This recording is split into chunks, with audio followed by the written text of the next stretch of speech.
오히려 미국이 삼성이 좀 더 적극적으로 투자해 주기를 좀 바라니까 자꾸 부른다고 봅니다. 그리고 삼성의 파운드리랑 그 다음에 삼성의 폴더블은 여전히 히든 카드로서 삼성의 성장 파이프라인으로서 여전히 유효하다.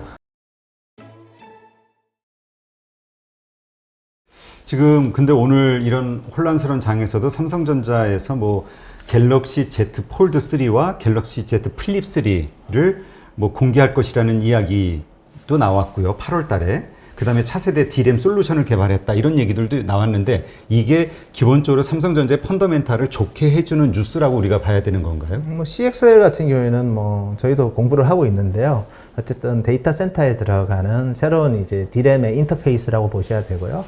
기존의 뭐 DDR4, 뭐 DDR5가 아니라 우리가 엑셀러레이터 같은 그런 오히려 좀 더 신속하게 이제 메모리를 어쨌든 불러들일 수 있고, 그 다음에 SSD라는 이런 스토리지에서 데이터를 좀 더 빨리 리드 앤 라이트 할 수 있는 그런 컨트롤러까지 들어가서 뭐 새로운 거를 한다는 거니까 이거는 좀 시간을 두고 봐야 될 거고요.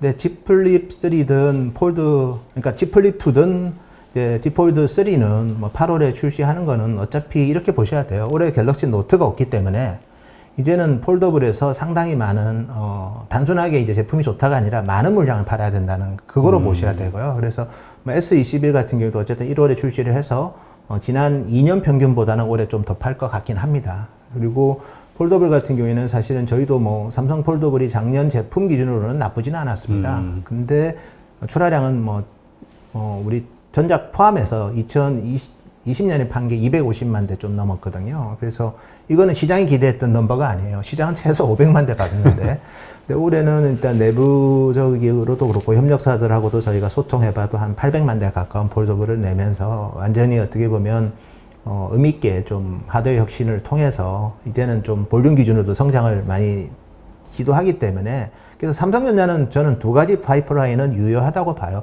메모리는 캐시카우고 주가가 이제 정말 의미있게 레벨에 되려면 이제 파운드리랑 폴더블이라고 보는데, 그 중에서 폴더블은 뭐 어쨌든 조기에 이 제품들을 저희가 또 결과를 볼 수 있기 때문에 한번 뭐 잘 지켜볼 필요가 있을 것 같습니다. 네.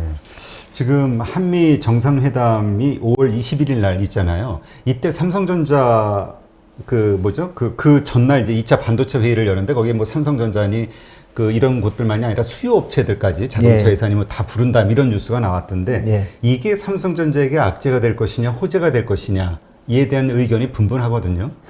사실은 이제 기업체는 항상 이제 합리적인 결정을 하려고 노력하고 있고, 그리고 지금은 오히려 미국이 삼성이 좀 더 적극적으로 투자해 주기를 좀 바라니까 자꾸 부른다고 봅니다. 그리고 TSMC 같은 경우에도 어쨌든 미국의 20K 정도의 라인을 2024년부터 램프업 하는 거는 이미 발표를 했기 때문에, 그래서 실질적으로는 이제 두 기업 모두 이제 다 준비는 하고 있는데, 뭐 최근 들어서 특히 자동차 반도체 쇼티지 때문에 뭐 이번에도 보니까 뭐 GM이든 아니면 포드도 부르고, 그리고 클라우드 회사라고 할 수 있는 아마존하고 구글도 부르는데 결국은 뭐 왜냐면 미국의 이번에 그 Chips for America라는 그런 그 시행령이 어떻게 보면 되게 좀 파워풀합니다. 세제텍은. 그래서 2024년까지 공장을 지으면 투자한 설비랑 장비에 대해서 40% 최대 40% 세액 공제를 해주고요. 2025년까지 지으면 30%, 2026년까지 지으면 20% 세액 공제를 해줍니다. 그러니까 당연히 뭐 인텔이든 TSMC든 첫 번째 빌딩은 2024년까지는 지으려고 해요. 뭐 저는 삼성도 그 부분에 있어서는 분명할 거고, 다만 이제 세제 혜택만 보고 대규모 투자하는 게 과연 맞냐에 대한 고민들, 그게 이제 어떻게 보면 가장 중요한 관심사가 될 것 같습니다. 근데 이러한 고민을 하시는 분들이 있거든요. 뭐냐면 삼성전자가 이러한 어떤 대외적인 압박에 의해서 나중에 공급 과잉 상황이 될 수도 있는 어떤 그런 증설을 하는 거 아니냐, 결정을 하는 거 아니냐, 그것이 결국 삼성전자에 독이 되는 거 아니냐, 이럴 염려는 없다고 봐야 될까요? 제가 좀 이 부분은 저도 개인적으로 좀 많이 고민을 했고, TSMC 모리스 창이 이제 그 부분을 이미 시장에다가 이제 노출을 했죠. 세제 혜택은 원오프고, 그리고 설비 투자를 해놓고 나면 꾸준히 고정비가 나가야 되니 그 세제 혜택 달콤하지 않다고 얘기를 했습니다. 네.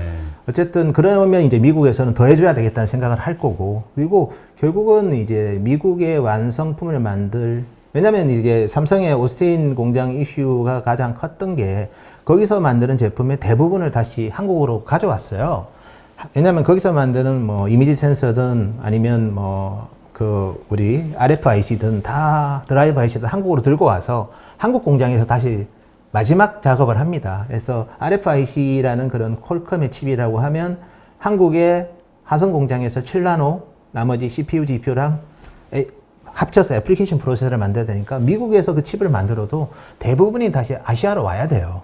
그리고 거기서 한국에서 한번 더 가공한 제품을 삼성 베트남이든 아니면 중국의 주요 스마트폰 거래선으로 다시 보내기 때문에 IT 제품의 완제품은 뭐 거의 다 아시아에 있죠. 스마트폰이든 TV든 PC든 서버든 서버만 일부 지금 이제 멕시코 쪽으로 좀 간 거고 그래서 수요가 없는 상태에서 엄청나게 큰 공장을 지으면 아까 우리 대표님이 지적했던 그런 부분이 리스크가 되는데 근데 세제 혜택이란 게 그렇습니다. 건물, 클린룸 그리고 뭐 화학물 투입 장치 그리고 뭐 펌프, 칠러 이 정도까지만 해도 그거만큼 세제 혜택을 받거든요. 네.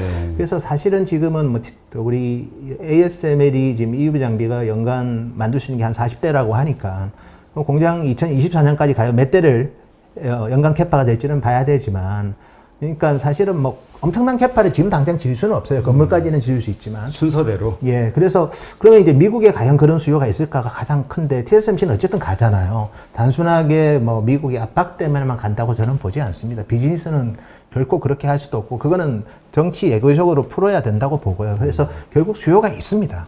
그 수요를 제가 좀 짧게 말씀드리면 테슬라 같은 경우에는 지금 카메라가 8개 들어가거든요. 이 카메라 뒤에 이미지 센서 밑에 다 로직 IC가 들어가요. 그리고 뭐 삼성이나 이런 기업들도 보면 이미지 센서에 보면 다 28나노 로직 IC가 들어가는데 자동차는 전력을 무지하게 많이 씁니다. 자율주행해야 되기 때문에. 그렇죠. 거기다가 이제 테슬라의 FSD라는 그런 컴퓨터가 있습니다. 그걸 탑재를 하면 뭐 구독 경제도 되고 그다음에 자율주행이 되는 건데 그 FSD 칩이 2개가 들어가는데 각각의 6개의 프로세서가 들어가요. AP 비슷한 제품인데 CPU가 3개 들어가고 MPU가 2개 들어가고 그 다음에 GPU가 1개 들어갑니다. 그래서 테슬라 기준으로 보더라도 레이더 빼고요. 요것만 하더라도 20개의 프로세서가 들어가거든요. 근데 지금은 14나노에서 주로 컴퓨팅에 들어가는 그 FSD에 들어가는 거는 만드는데 이게 이제 향후에 정말 빨리 움직이고 그러면 무지 전력 소모가 많고요. 또 라이다까지 테슬라는 안 쓰잖아요. 그래서 카메라에서 오는 신호 가지고 빨리 판단을 해야 되기 때문에 그 카메라 뒷단에도 AI 칩 이상의 성능이 돼야 됩니다. 그 말은 다 5나노에서 만들 거예요. 이미 NXP 같은 경우에는 뭐 MCU야 뭐 크게 대단한 것도 아닌데도 TSMC랑 제휴를 해서 5나노 MCU를 지금 만들려고 하는데 엄밀한 의미에서 봤을 때 5나노 프로세서라고 봐야죠. MCU보다는 좀 더 성능이 업이 된 거기 때문에. 그래서 저는 미국이 이제 연간 1100만 대의 완성차를 만들거든요. 거기다가 멕시코에서 만드는 완성차까지 감안해 본다면, 그러니까 미국만 놓고 보면 1100만 대의 20개 이상의 로직 프로세서가 들어갑니다. 그러면 곱하기 하면 2억 3천만 대입니다. 노트북 시장보다도 커요. 그래서 자율주행의 시대가 펼쳐질 때 아마 캐파 확대를 많이 할 것 같아요. 근데 가는 거는 저는 맞다고 보고 그게 압박이 아니라 오히려 지금은 가능한 우리한테 유리한 세제 혜택이든 지방정부의 서포트든 아니면 인프라 관련된 그런 혜택들을 많이 받으면서 2024년까지 일몰제가 있으니까 2024년까지 좀 많은 빌딩을 지어 놓는 게 지금은 제일 유리할 것 같습니다. 그러니까 그만큼의 성장이 거기에 있기 때문에 삼성전자가 됐든 이렇게 결정하는 것이지 예. 그런 압박에 의해서 하는 건 아니다. 그래서 자동차 기업을 왜 부르겠습니까? 자동차가 이제는 미래차가 될 때 그 로직 지금까지 자동차에는 아주 작은 MCU 정말 저성능 MCU가 들어갔는데요. 이제는 고성능 프로세서가 들어갑니다. 그 프로세서가 지금이야 14나노 넣지만 5나노, 3나노 가야 되거든요. 근데 미국에 그런 공장이 하나도 없어요. 왜? 자동차에 들어가는 거는 이제 다 ARM 베이스로 가야 돼요. 전력 소모 때문에. 그러니까 ARM 베이스에 7나노 이하 공장이 하나도 없습니다. 유일하게 있는 10나노 공장이 인텔의 X86 공장이거든요. 근데 인텔의 X86 공장도 중요하지만 ARM 아키텍처의 공장이 미국에 있을 때 미국이 원하는 완성차 아니면 로봇 뭐 드론 뭐 이런 쪽까지도 다 이제 자기들이 반도체가 없어서 그런 생산 라인이 멈추는 일은 미연에 방지하기 위해서 좀 더 하는 거고 저는 그렇게 봅니다. 아마 TSMC하고 삼성이 좀 더 선단 공정에 팹을 지으면 세제 혜택 맥시멈 줄 것 같아요. 예. 그런 부분들을 아마 논의할 것 같아요. 내부에서는. 그렇다면 거기에서 이제 삼성전자가 어떤 결정을 오스틴 공장이 됐든 어디가 됐든 증설을 하기로 결정이 내려지는 발표가 있게 되면 이거는 주가의 긍정적인 요소로 봐야 되나요? 아니면은 뭐 전략적인 의사결정이니까요. 주가는 절대 그것 때문에 부정적으로 반영은 안 할 거고, 그리고 어차피 투자라는 게 뭐 올해 다 하지는 못하고 그냥 건물 짓는 거 2024년까지 지으면 됩니다. 그러면 순차적으로. 분리 세제, 근데 그 건물만 짓는 게 아니라 그럴 때는 클린룸, 그다음에 중앙 케미컬 공급 장비, 그리고 칠러, 펌프까지 다 할 거예요. 그리고 노광 장비야 그때 툴이 몇 개 있으면 뭐 설치를 하겠지만 그때 또 하여튼 2024년까지 투자한 거에 대해서는 뭐 맥시멈 40% 해준다고 하니까 그런 거를 좀 고려해서 하지 않을까 이렇게 보고 있습니다. 네. 그러니까 어쨌든 지금 이 시점까지는 그 이전 그 가지셨던 긍정적인 뷰, 삼성전자나 하이닉스의 어떤 시장성, 매출, 그 다음에 반도체 D램의 가격 상승, 예. 그 수요 상승 이러한 모든 요소들이 변한 거는 하나도 없다. 이렇게 이해를 하면 될까요? 일단 기대감보다 더 좋으면 좋은데 저가 제품을 중심으로 해서 반도체 공급 부족이 살짝 기분 나쁘기는 하지만 이게 해소가 안 되는 게 아니라 제가 오기 전에도 제가 대만하고 좀 컨콜을 해보니까 그 넥스트칩이라는 회사가 그 대만 TSMC가 20K 정도를 자동차로 할당을 해줬거든요. 네. 넥스트칩이 4월 말에 실제로 증설을 끝냈더라고요. 20K를. 중국에 있는데, 뭐 물론 대만 합작법인이지만 하반기부터 램프업을 한답니다. 그리고 지금 TSMC도 지금 캐파 증설을 연말까지 그 5나노 공장이 지금 75K거든요. 연말까지 150K 한다고 이제 디지타임즈에 기사가 떴고요. 그리고 난징에도 지금 보면 20K 정도 되거든요. 28나노. 그것도 한 15K 정도 증설을 한다고 하니까 램프업 속도까지 다 감안해 본다면 뭐 자동차 쪽도 그렇고 뭐 IT 쪽도 그렇고 특히 IT가 좀 더 빨리 공급 부족 문제가 해소될 것 같아요. 넥스트칩이랑 그다음에 파워칩 같은 경우에도 지금 또 캐파가 12인치 기준으로 한 100K 정도 되는데 2025년까지 또 100K를 짓습니다. 항상 이렇게 파운드리 쪽은 지으면 공급 과잉이 아니라 오히려 이거는 파운드리 서비스 피를 좀 줄여줄 수도 있습니다. 그쪽이 많아지면. 메모리가 항상 공급 과잉이 오니까 메모리 공장 짓는 게 사실 실적에는 리스크지. 파운드리 공장은 어느 정도 지어놔야지 이거가 없어서 완제품을 어셈블리 못하고 이런 지금과 같은 이런 어떻게 보면 좀 안 좋은, 그러니까 조금 불확실성은 제거하는 차원에서도 파운드리 공장을 좀 지금 활발히 짓고 있는 거는 이게 지금의 공급 부족이 장기적인 이슈는 아니라는 거죠. 길어봤자 연말까지 가는 이슈라고 보셔야 됩니다. 네. 그러니까 지금 짓고 있는 모든 시설에 대한 이야기는 우리가 착 좀 분리를 해야 되는 게 예. D램 메모리가 아닌 그 파운드리 공장을 증설하는 거고 예, 예. 이거는 결국 삼성전자의 밸류를 높일 수 있는 전략적 그 성장 그 섹터라고 봐야 되는 거죠. 그러니까 파운드리에서 원활하게 시스템 반도체를 공급을 해야지 완제품이 제대로 어셈블리가 될 거고 그 완제품에 삼성과 하이닉스는 D램이든 낸드를 공급하는 거죠. 그 완제품이 없어서 D램 낸드가 이제 가잉 재고가 되는 게 지금은 가장 큰 리스크인데 다행히 제가 체크했던 바로는 최소한 IT 쪽은 3분기 말부터는 지금의 극심한 공급 부족은 많이 완화될 것 같고 자동차 반도체 쪽은 좀 더 길어질 것 같습니다. 아, 그래요? 예. 5월이면 좀 해결된다 뭐 이런 얘기도 있던데 그건 아닌가 보죠. TSMC가 이제 1분기 실적이 보면 자동차용 파운드리 매출이 무지 늘어요. 근데 걔들은 파운드리 리드 타임이 있기 때문에 칩이 아웃될 때를 봐야 되고 또 패키징까지 해야 되니까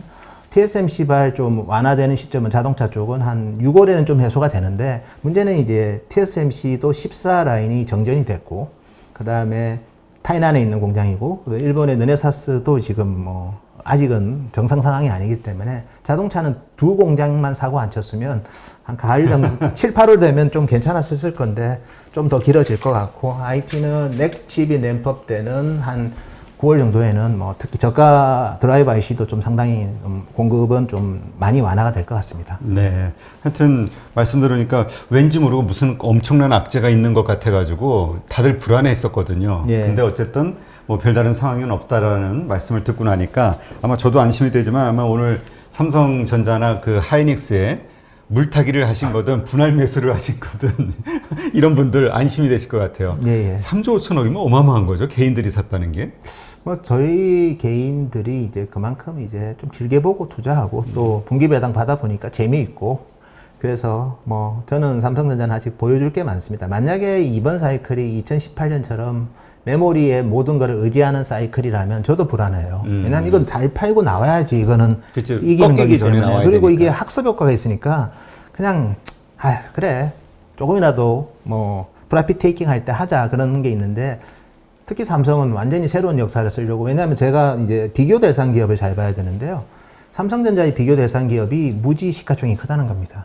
파운드리 TSMC는 뭐 650조 이상의 시가총액이고, 근데 삼성의 파운드리를 잘하면 삼성의 파운드리의 이제 사업 가치가 얼마일까를 우리가 고민해 보면 뭐 UMC가 시가총액이 한 30조인데 걔들은 뭐 10나노도 안 돼요. 그러니까 그거보다 훨씬 높아야 되는데 이제 영업이익률이 그들이랑 좀 비슷하거든요, 삼성이. 근데 거기서 이제 새로운 뭐 게이트 올라운드를 통해서 뭐 기업 가치를 많이 높일 수도 있고, 폴더블 같은 경우에도 뭐 애플이랑 비교할 수는 없지만 어쨌든 폴더블을 통해서 하드웨어를 혁신을 하고, 두 번째는 애플이 이제 삼성처럼 삼성 디스플레이 폴더블을 뭐 조기에 좀 뭐 2023년 얘기도 이제 벌써 나오기 시작하거든요. 그러면 삼성전자의 삼성 디스플레이 가치, 그리고 IM의 가치, 그리고 파운드리의 가치가 정말 재평가될 수 있기 때문에 뭐 삼성은 뭐 메모리 말고도 보여줄 게 너무 많은 것 같습니다. 하여튼 말씀을 듣고 나니까 이제 좀 안심이 되는데요. 근데 이제 또 이런 그 어떤 공부 심리에 또 공매도 세력이 또 확 공매도를 친 거 아니냐 이런 또 불만들도 있어요. 예, 뭐 그럼 시장의 한 모습으로 보셔야 되고요. 저도 그렇죠? 사실은 뭐 저희도 뭐 이 업종에 좀 20년 이상 있었지만 뭐 결국은 공매도는 이제 실적 나빠지는 기업한테는 상당히 좋은 전략인데, 실적이 우상향되고 또 주가가 정말 물론 당장 내일 아침에 이제 뭐 삼성이 그걸 다 한다는 의미는 아니고요. 장기적으로는 그런 색깔로 변할 수 있는 포텐셜이 큰데, 그리고 그런 성공의 초격차가 뭐 없었던 것도 아니지 않습니까? 그렇죠. 뭐 D램도 그렇고 3D 낸드도 그렇고 이미지 센서에 어떻게 보면 0.7 마이크로미터와 같은 그런 초격차도 보여줬고, 또 폴더블도 사실은 삼성이니까 하는 거예요, 제가 봤을 때는. 그렇죠. 그런 초격차를 보여주는 삼성이 게이트 올라운드를 못한다. 그건 좀 아닌 것 같아요. 그래서 그게 되면 TSMC의 시가총액을 달별로 노력할 거예요. 삼성의 파운드리의 사업 가치가. 그러면 주가는 저는 더 의미 있게 레벨업 될 수 있기 때문에 공매도는 단기적으로 보셔야 되고요. 그리고 물론 기업이 본질적으로 나빠지거나 뭐 정말 우리가 몰랐던 대단한 발견이 있으면 그게 이기는데, 지금은 뭐 제가 봐도 긴 펀더멘탈로 본다면 충분히 저는 좋은 기회로 활용할 만하다, 저는 그래 봅니다. 그렇군요. 지금 그 댓글창에 질문이 하나 올라왔는데, 예. 하이닉스 IR에서 메모리 관련 내년 예정된 투자를 올해 당겨서 한다라고 이제 발표를 한 것 같아요. 예, 예. 이게 악재인가요? 라고 질문을 했네요. 예, 그 정말 좋은 질문이네요. 예, 사실은 하이닉스는 올해 이제 뭐 인텔에 70억 불을 줘야 되기 때문에 투자 여력이 많지는 않습니다. 네. 근데 투자 여력이 많지 않지만 EUV 장비를 조기에 확보하지 못하면 장기적인 경쟁력에 대한 좀 걱정도 되기 때문에 그 부분이, 근데 EUV 가격이 워낙 비싸기 때문에 그래서 이제 우리 DRAM 1A에 적용을 할 건데, 올해는 아마 그거를 뭐 의미있게 그 램프업은 안 될 거예요. 그래서 그 장비는 돈만 살짝 나가는 거지 산업의 공급에 올해 영향을 안 줍니다. 그렇게이기 때문에 그만큼 ASML에 장비 오도하는 게 힘들다는 거를 반증한 건데, 어쨌든 뭐 그냥 우리가 일반화해서 보면 생각보다 설비 투자 더 하네. 근데 장비 가격이 하나가 2천억이 넘는데요. 그렇기 때문에 비싸네요. 그리고 뭐 그 장비 가지고 이제 사면 또 연습해야 될 그런 소모품들도 되게 많거든요. 뭐 포토마스크도 그렇고 펠리클도 그렇고. 그래서 사실은 그 부분은 올해 공급에 영향 안 준다고 하이닉스가 분명히 얘기를 했는데도 시장에서 못 믿는 시장에서는 거군요. 뭐 그냥 일반화 시키려고 하는. 근데 일반화 시키는 거는 이제 장기 투자하는 사람들한테는 기회라고 보시면 되고요. 일반화해서 주가가 빠지면 디테일하게 벗겨보면 훨씬 회사가 좋아지는 밸류일 수도 있거든요. 그래서 그런 차원에서 그거는 좀 이해하시면 될 것 같습니다. 그러니까 이거는 하이닉스의 성장을 위한 지금 필요한 조치이다, 현재 시점에서는. 근데 이게 올해 DRAM 가격을 빠질 만큼 공급 증가 요인이 아니라는 거고요. 그리고 일각에서는 이제 EUV를 적용하면 뭐 넷다이가 많이 늘 거라고 하는데 그 시행착오 많이 할 겁니다. 그렇죠. 예. 그러니까 결국 이제 가장 시장에서 불안했던 거는 공급 과잉이 되는 거 아니냐 이건데, 그럴 염려는 없다. 그래서 저도 이제 제가 뭐 마음대로 얘기할 수는 없으니까 칩 메이커 회사, 그리고 타이완의 뭐 그런 뭐 디램 익체인지 이런 쪽이랑도 저희가 좀 컨퍼런스 콜을 몇 번 했어요. 근데 특히 디램 익체인지는 자기들이 가격을 미리 좀 계산해서 알려주거든요. 어떻게 협상하는지를. 그 3분기도 5% 오른다고 그러고, 뭐 4분기도 뭐 소폭 상승을 하고 얘기를 합니다. 그래서 뭐 조기에 하락할 가능성은 없고, 그리고 롱텀하게 어떻게 될지는 저희도 가봐야 돼요. 네. 왜냐면 이 메모리 가격을 6개월을 예측할 것 같으면 사실 뭐 나가서 스팟에서 트레이딩 하는 게 훨씬 더 좋은 직업일 그렇죠. 것 같습니다. 그거는 쉽지는 않을 것 같고, 다만 이제 한 3개월에서 6개월은 저희가 어느 정도는 가격을 뭐 좀 예상할 수 있는 그런 뭐 하여튼 통계 기관이랑도 저희가 리서치 기관이랑도 많이 소통해 보니까 단계 가격 빠질 상황은 아닌 것 같습니다. 네. 그렇다면 이제 이렇게 여러 가지로 그 불안해하는 이 투자자들이 또 하나 기다리고 있는 이벤트가 13일에 그 K 반도체 전략이 발표된다 이러잖아요. 예. 그러면 우리 경쟁력이 좀 좋아지는 건가? 결국 기업의 펀더멘털이 좋아질까? 이런 기대감도 있지만 또 한편으로는 뭐가 나오겠어? 뭐 이런 것도 있고. 뭐가 안 나올 겁니다. 아, 그래요? 근데 이제 남들이 해주는 정도의 뭐 세제 혜택이랑 인프라에 대한 지원, 예를 들어서 뭐 어떤 뭐 용도 변경, 뭐 용수를 공급해 달라거나, 저도 뭐 정확하게 디테일하게 보지는 않았지만 뭐 용인 공장이든 뭐 하여튼 그 새로운 공장 지으려고 할 때 그런 거를 좀 더 신속하게 해줄 필요는 있는 것 같아요. 왜냐면 다른 데서는 돈까지 주면서 해준다고 하는데. 그렇죠. 그리고 뭐 투자세액에 대해서 뭐 공제도 좀 해줄 필요가 있고, 최근에 이제 메모리 반도체까지도 연구개발비 공제를 해준다고 합니다. 그래서 사실은 뭐 그런 부분들은 좀 긍정적인 요인이 있을 것 같고, 오히려 메모리 쪽은 우리가 사실은 이제 인텔까지 인수해 버리면 낸드는 저희가 한국이 이제 50%입니다, 시장 점유율이. 아, 네. 디램은 70, 이제 한 4% 되는데요.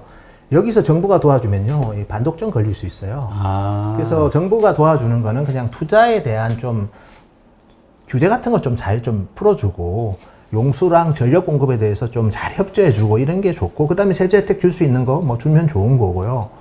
근데 저는 그거보다는 이제 좀 다른 아마 내용들이 좀 포함되면 그거는 이제 한국 반도체 산업에 좀 도움이 될 것 같아요. 예를 들어서 팹리스를 좀 부양하기 위해서 뭐 최근에도 판교타운을 얘기했고, 두 번째가 이제 자동차 반도체 관련해서 뭐 최근에 보시면 이제 MCU 국산화하려는 노력들이 많이 있잖아요. 근데 그런 팹을 8인치에서 지금 또 삼성 파운드리에서도 하고 있고, 그 다음에 4세대 전력 반도체라고 하는, 우리가 이제 전기차가 또 되게 중요하니까 그런 뭐 GaN이든 그 다음에 실리콘 카바이드 같은, 근데 한국에도 저도 몰랐는데 6인치 팹을 있더라고요. 아, 그래요?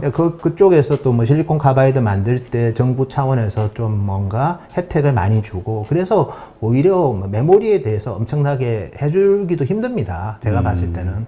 메모리는 지금도 잘하고 있으니까 그냥 규제나 좀 유연하게 해주면 되고, 그러니까 오히려 우리 비메모리 반도체 산업과 그 다음에 그 파운드리 중에서도 6인치, 8인치에 대해서 정부 차원에서 좀 잘 도움을 준다면, 그거는 이제 한국 반도체 산업이 너무 지금 편향돼 있고, 또 어떻게 보면 파운드리는 너무 삼성이 혼자서 다 해야 그렇죠. 되고 하니까, 그게 골격이 좀 생태계가 확장되려면 팹리스랑 그 다음에 6인치, 8인치까지도 같이 성장할 수 있는 그런 골격을 만드는 거를 정부가 좀 해주면 저는 되게 도움이 될 것 같아요. 그러한 말씀하신 그러한 것들이 좀 대책이 나온다고 하면은 기본적으로 삼성전자에게 도움이 되는 그런 삼성전자보다는 국내 우리 뭐 반도체 산업 협력사들이 좀 좋을 수 있겠죠. 네. 예.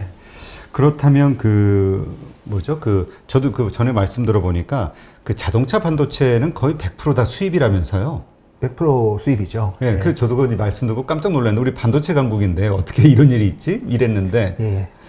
이러한 것이 말씀하신 대로 편향돼 있는 좀 불안정한 구조라고 우리가 봐야 되는 거죠. 예. 왜냐하면 메모리 반도체 강국이었고, 그 다음에 이제 LSI 시스템 반도체 중에서 우리가 또 좀 경쟁력이 있는 게 다 보면 이제 스마트폰 관련된 제품들이에요. 드라이버 IC도 그렇고, 모바일 쪽으로.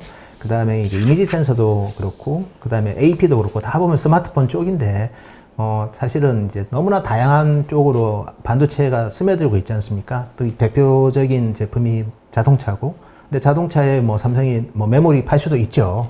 메모리 반도체를. 근데 이제 AP나 이런 제품도 이제 많이 팔려고 엑시노스 오토도 개발하지만, 결국은 이제 이 자동차가 좀 더 완결체가 되려면 구동하는 MCU들이 중요한데 그게 다 수입이거든요. 네. 그리고 그게 없으면 아까 똑같은 겁니다. 자동차 구동 반도체가 없으면 자동차에 들어가는 메모리도 필요가 없어요. 그렇죠. 어차피 완성차를 못 만들 거니까.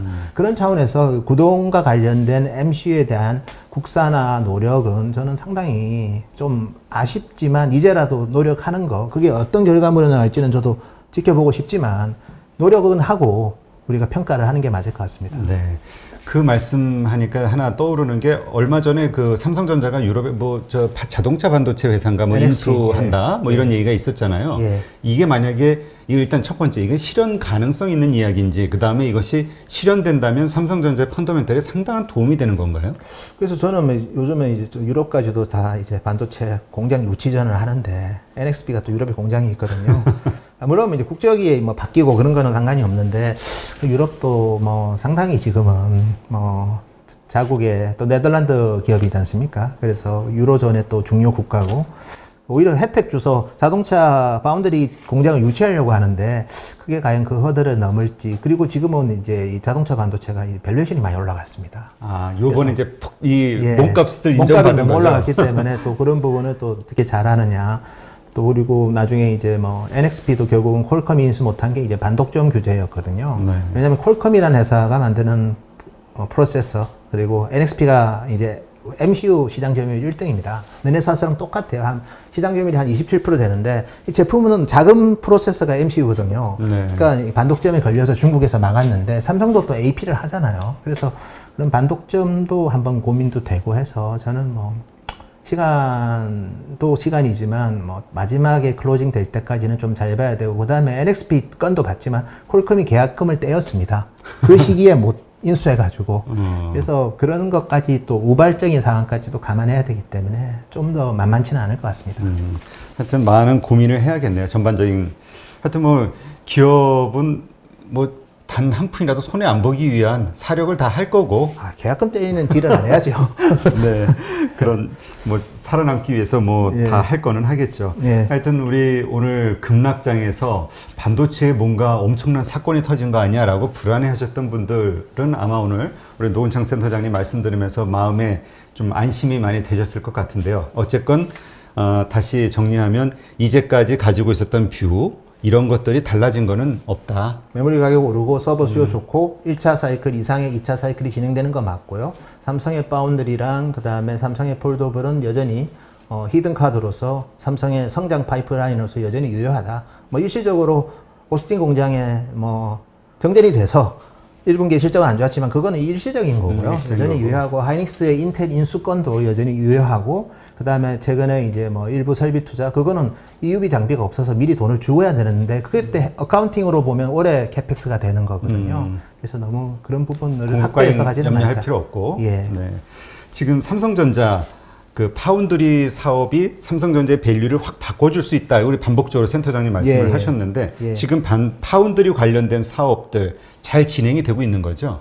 그래서 지금은 우리가 이렇게 보셔야 됩니다. 2018년 사이클 때 이제 삼성이 이제 어쨌든 시스템 LSI 매출액이 한 11조 정도 됐고요. 올해가 저희가 봤을 때는 한 16에서 17조 정도 될 것 같고 이제 순수하게 이제 전사적으로 봤을 때 어쨌든 파운드리는 올해 한 14, 5조? 뭐 그 정도보다 좀 더 높을 수도 있는데, 어쨌든 뭐 매출액은 계속 외부 거래선이 확대되고 있습니다. 대표적으로 뭐 엔비디아의 팔라노 제품이든.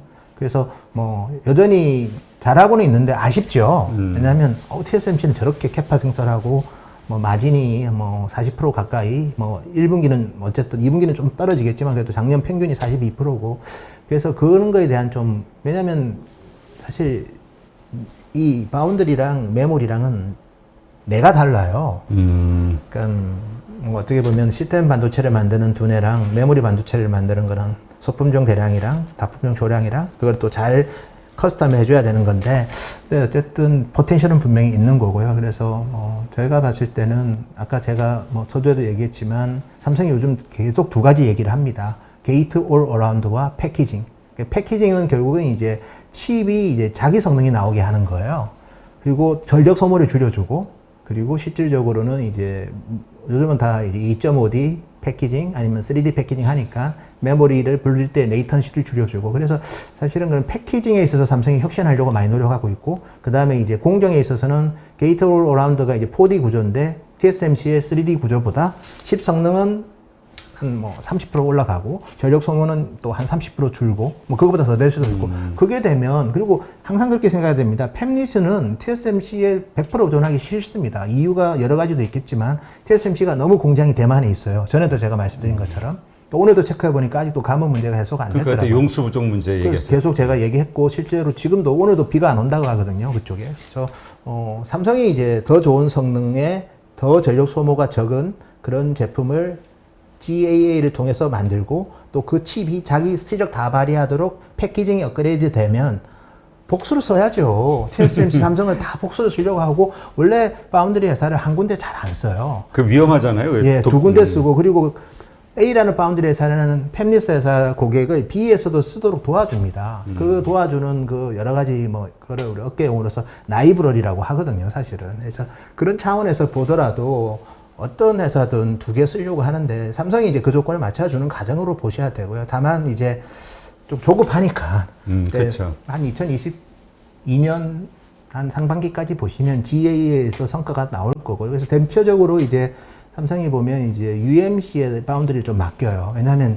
코어 공정은 삼성이 이제 하겠다. 선단 공정 위주로 하는 게 왜냐하면 선택과 집중을 해야 되는데 조금은 레거시 공정은 이제 세계 3위인 UMC가 어쨌든 이미지 센서든 드라이브 IC든 올레드 쪽으로 이제 바운드리를 좀 하고 있습니다. 그래서 실질적으로 삼성도 오히려 이제 더 집중력 있게 이게 하는 거기 때문에 저는 지금까지 삼성이 보여줬던 초격차의 성과를 본다면 이번에도 저는 뭐 충분히 저희가 약간은 낙관을 가지고 지켜봐도 되지 않을까 보고 있습니다. 네.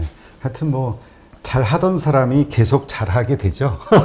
못하던 사람이 갑자기 잘하게 되는 경우는 드무니까. 승리의 DNA를 많이 갖고 있죠. 네. 하여튼 그런 면으로 일단은 잘 준비해 나가고 있는 그런 모습을 보인다면 그 결과에 대해서도 우리가 좀 투자자라면 그걸 또 기대하고 투자하는 거니까. 네. 하여튼 오늘 많은 분들 놀라셨을 텐데요. 오늘 이 방송 들으면서 좀 마음 가라앉히시고 차분하게 시장을 다시 냉정하게 보고 뭐 투자를 할지 말지는 이제 본인의 선택이신 거니까 단지 그 뭐랄까 우리가 너무 쫓기는 불안한 마음으로 결정하지 않고 편안하게 그 투자를 결정하시는 기회가 되셨으면 좋겠습니다. 오늘 어떤 댓글에도 나왔는데 오늘 센터장님 그 너무 시달려가지고 얼굴이 피곤해 보인다고. 아니 어제 사실 잠을 많이 못 자서 그렇습니다. 그래요? 네, 알겠습니다. 오늘 이렇게 좋은 인사이트 함께 해주신 현대차증권 노근창 센터장님께 감사드립니다. 수고하셨습니다. 감사합니다.